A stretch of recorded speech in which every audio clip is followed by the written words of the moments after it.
Kulang na naman ang supply ng kuryente sa Luzon at Visayas grid ngayong araw kaya posible ang rotational brownout. Gusto naman tignan ng Energy Regulatory Commission kung may kapabayaan ang mga planta na naka-forced outage ngayon. Nasa frontline ng balitang yan si Shaila Francisco.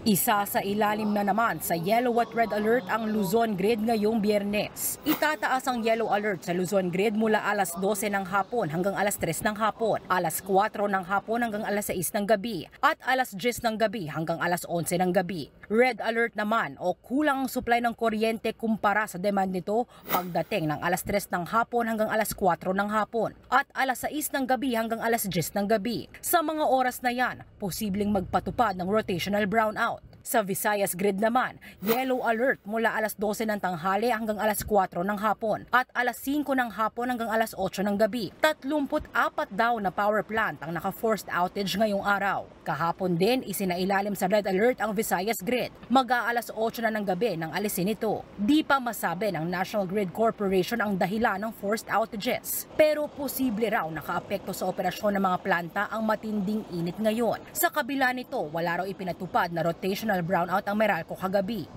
Tinitingnan ng Energy Regulatory Commission o ERC kung may naging kapabayaan sa pagpalya ng 32 power plant sa Luzon at Visayas. Aalamin ng ERC kung may batayan para formal na imbestigahan ang mga planta na naka-forced outage at kung dapat bang may patawan ng parusa dito.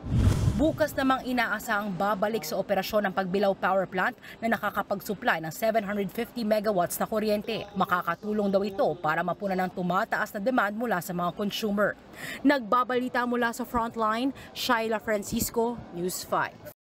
Mga kapatid, Lucy Cruz Valdez po, maging maalam at may pakialam sa mga napapanahong balita sa bansa. Tumutok at mag-subscribe sa News 5 social media pages.